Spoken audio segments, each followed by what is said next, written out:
Oniro.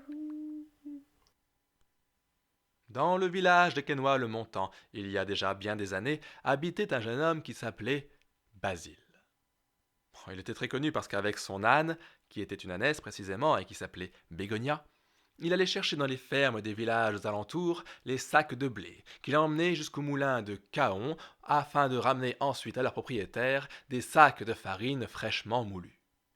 Ils étaient très connus car Bégonia avait la réputation d'être l'âne le plus têtu de tout l'ouest de la Somme. Sans qu'on sache pourquoi, il lui arrivait parfois, voire même souvent, de s'arrêter, de planter les sabots dans le sol et impossible de la faire avancer. Pourtant, contrairement à d'autres, jamais Basile ne s'énervait, jamais il ne criait, jamais il ne la frappait. Il se contentait d'attendre en lui flattant l'encolure, en lui murmurant des mots d'encouragement. Et après quelques minutes, quelques heures parfois, Bégonia recommençait à avancer. Basile aimait beaucoup son travail. Il aimait rencontrer des gens et surtout, pendant tout le temps où il marchait, il pouvait rêver. Et il rêvait à elle.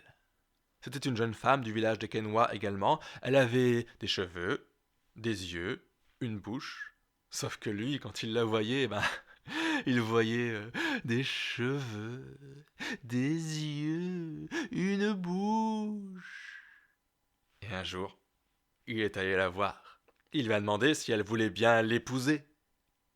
Elle, elle l'a regardé de la tête aux pieds, là, le niais toujours avec son âne, là. Elle a dit: me marier avec toi, mais tu t'es regardé, mon coco? Jamais de la vie. Et elle est partie. Pendant les jours qui ont suivi, Basile a promené sa tristesse d'un village à l'autre en même temps qu'il livrait ses sacs de blé et ses sacs de farine. Seulement un jour, il allait de Quesnoy jusqu'à Lambercourt. Il est passé devant l'église Saint-Sulpice dans le bas du village, il a tourné à gauche pour monter à travers le bois des Riets, et puis il a continué son chemin, et au moment de redescendre vers Lambercourt, il y avait là, à l'endroit qu'on appelle aujourd'hui la briqueterie, une petite maison solitaire. Et comme son âne, Bégonia, s'est arrêté d'un coup, les sabots dans le sol, et bien lui, il est rentré dans la maison. Et là, il y avait une vieille femme. Il lui a raconté tous ses malheurs. Et en échange, la femme lui a donné un collier tressé avec de l'aigre-moine. Alors, l'aigre-moine, c'est une plante qu'on trouve sur les bords des chemins, de son nom latin Agrimonia eupatoria. Elle a des petites fleurs jaunes en épi, des fleurs jaunes à 5 pétales, de 5 à 8 millimètres environ. Et ses fruits, couronnés de petits crochets dressés, s'accrochent souvent aux vêtements ou bien aux poils des animaux. Et on raconte que cette plante-là est susceptible de favoriser l'amour.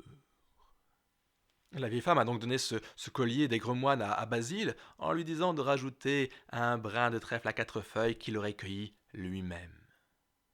Basile a passé des mois à chercher cette plante, et quand il l'a enfin trouvée, il l'a rajoutée, attachée au petit collier d'aigre-moine, et il a attendu qu'arrive le jour de la foire de Saint-Sulpice. Oui, c'était une grande foire qu'on tenait à côté de l'église du même nom, à Quesnoy-le-Montant.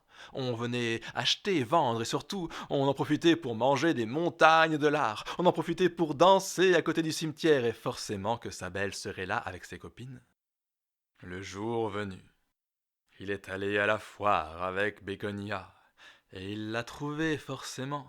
Il a voulu lui mettre le collier autour du cou, elle a joué, et elle lui a dit de fermer les yeux, et elle a tourné autour de lui, et elle a dit: ça y est, je suis là.